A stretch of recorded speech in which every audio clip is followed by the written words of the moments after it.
किसी ने बड़े कमाल की बात कही है कि एक वो है जो हमें देता बेहिसाब है और एक हम हैं जो नाम भी जपते हैं तो गिन गिन कर। नमस्ते दोस्तों, मैं हूं आरजे कार्तिक। एक बहुत ही आलसी लड़का था, कोई काम नहीं करना चाहता था। उसे किसी ने बताया कि एक आश्रम है, वहां पर जाओ, आराम से रहो, 2 समय का भोजन मिल जाता है, बीच में नाश्ता मिल जाता है। उसने कहा बढ़िया।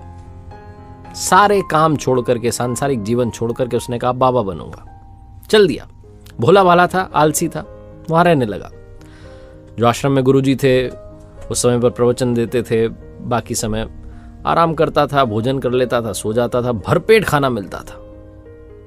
महीना खत्म होने को आया और एक दिन आश्रम में सुबह कुछ भी नहीं बना। उसे लगा शायद नाश्ता नहीं मिलेगा, भोजन तो मिलेगा। भोजन के समय भी भोजन नहीं मिला। दौड़ के गया गुरुजी के पास, कहने लगा आज भोजन क्यों नहीं बना?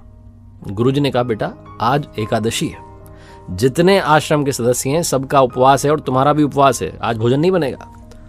आलसी था लेकिन भूख बहुत लगती थी। इसने कहा नहीं, ऐसा नहीं हो सकता, मुझे तो भोजन करना है। गुरुजी ने कहा ठीक है, जाओ भंडारे में से ले जाओ सामान और बाहर ले जाके, आश्रम में नहीं बनेगा, बाहर ले जा करके बना लो।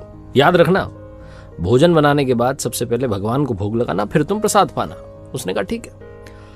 वो लड़का अनाज लेकर के चल दिया, बाहर जाकर के भोजन पकाने लगा। भोजन तैयार हुआ, उसके बाद कहने लगा प्रभु श्री राम आइए, पधारिए, भोग लगाइए। और उसे जब लगा कि भगवान तो आ नहीं रहे भोग लगाने के लिए, तो कहने लगा कि मुझे मालूम है आपको तो अच्छा खाने की आदत है, मैं बना नहीं पाया, मुझे बनाना आता नहीं है, रूखा सूखा जो बना। भगवान श्री राम उसकी इस सरलता पर प्रसन्न हो गए और दर्शन दे दिया। उसने देखा कि भगवान श्री राम आए हैं और साथ में माँ सीता भी आई हैं। उसने 2 लोगों का भोजन बनाया था, एक अपना और एक भगवान का। अब क्योंकि माँ सीता भी आई थी, भगवान भी आए थे, तो उसने वो प्रसादी भगवान को उनके ग्रहण करने के लिए सामने रख दी। भगवान श्री राम ने, माँ सीता ने भोजन किया और उसके बाद वो जाने लगे। तो इस भक्त ने, जो भोला सा आलसी सा भक्त है, इसने कहा कि प्रभु आप आए, आपके दर्शन हुए, बड़ा अच्छा लगा, मुझे खाने को कुछ नहीं मिला लेकिन कोई बात नहीं, बस एक आपसे विनती, अगली बार जब आप आए तो कितने लोग आएंगे ये पहले बता दें, ताकि मैं उतने लोगों का भोजन बना के रखूं। भगवान श्री राम फिर से मंद मंद मुस्कुराए और अंतर ध्यान हो गए। ये आश्रम में गया, फिर से इसका रूटीन चलने लगा। एकादशी आई, फिर वो अनाज लेकर के चला। आपकी बार इसने 3-4 लोगों का ले लिया कि भगवान श्री राम अपने साथ में कोई ना कोई लेकर के आते हैं।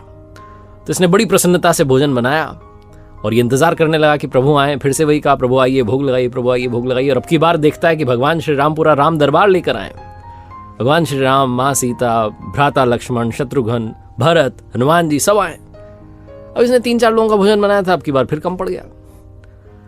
इसका दिमाग ठनक गया। इसने कहा कोई बात नहीं। इसने प्रसादी ग्रहण करने के लिए सामने रख दी, उन्होंने भोजन किया, वो चले गए। अब की बार भी भूखा रह गया। फिर से आश्रम गया, वही रूटीन चला। फिर एकादशी आई, गुरुजी को कहने लगा कि गुरुजी अब की बार मुझे थोड़ा ज्यादा अनाज चाहिए। गुरुजी का दिमाग ठनका कि कर क्या रहा है, ये कहीं ले जा के बेच तो नहीं रहा है। तो उन्होंने कहा ठीक है, भूख से परेशान रहता है। इसने कहा कि नहीं, मैं परेशान नहीं रहता हूँ, बहुत लोग आते हैं प्रभु के साथ में, उनका भी तो भोजन कराना होता है। तो गुरुजी को लगा पागल हो गया। लेकिन गुरुजी ने सोचा कि एक बार चल के देखते हैं क्या करता है इस अनाज का।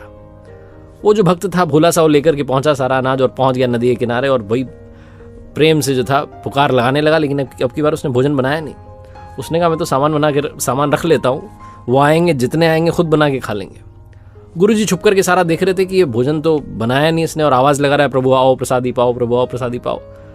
वो भक्त देखता है कि वाकई में प्रभु श्री राम पधारे हैं, अब की बार तो बहुत सारे लोग आए। तो उसने हाथ जोड़ के कहा प्रभु माफ करना, आप बहुत सारे आते हैं, मुझे संख्या पता नहीं होती है, मेरी हिम्मत नहीं कि मैं इतने लोगों का भोजन बनाऊं, आप स्वयं आइए, बनाइए, खाइए, प्रसादी पाइए। तो भगवान श्री राम मुस्कुराए। उन्होंने कहा अपने बाकी राम दरबार के साथियों से कि आओ भाई सब भोजन बनाते हैं। जो गुरुजी थे वो छुप करके देख रहे थे, समझ नहीं पा रहे थे कर क्या रहा है। तो दौड़ के आए, कहने लगे तुम अब तक भोजन बनाया क्यों नहीं, कर क्या रहे हो, देख क्या रहे हो उसको। तो उसने कहा गुरुजी आपको नहीं दिख रहा है, भगवान श्री राम पधार चुके हैं, माँ सीता आई हैं, हनुमान जी आए, सब आए, भोजन बन रहा है। तो गुरुजी ने कहा पागल हो गया है, मुझे तो कोई दिख नहीं रहा है। ये जो भोला सा भक्त था इसका दिमाग ठनक गया। इसने कहा क्या हो रहा है। इसने कहा भगवान कर क्या रहे हो, एक तो भूखा रखा हुआ है, गुरुजी को दर्शन नहीं दे रहे हो, गुरुजी मुझे पागल समझ रहे हैं, कृपा करके गुरुजी को दिख जाओ।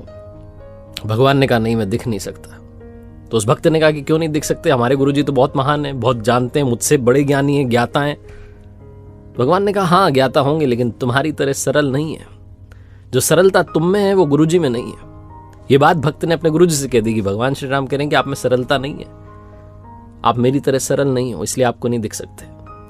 गुरुजी की आंखें नम हो गई, रोने लग गए, कहने लगे बिल्कुल सही कहा, मेरे अंदर तुम्हारे जितनी सरलता नहीं है। और माफी मांगने लगे। भगवान ने फिर गुरुजी को भी दर्शन दिए, उस भक्त को तो दर्शन दे ही दिए थे। बहुत छोटी सी कहानी है, लेकिन सिखाती है कि जीवन में सरलता सबसे आवश्यक है। जितने सरल बने रहेंगे उतना जीवन में आगे बढ़ते चले जाएंगे। जब आप सरल होते हैं तो आप खुद भी मुस्कुराते हैं और दूसरों को भी मुस्कुराने की वजह देते हैं। एक बार फिर से वही बात जो अक्सर आपसे कहता हूं, प्रभु के आशीर्वाद, अपनी मेहनत और अपने परिवार के प्यार के साथ कर दिखाओ कुछ ऐसा कि दुनिया करना चाहे।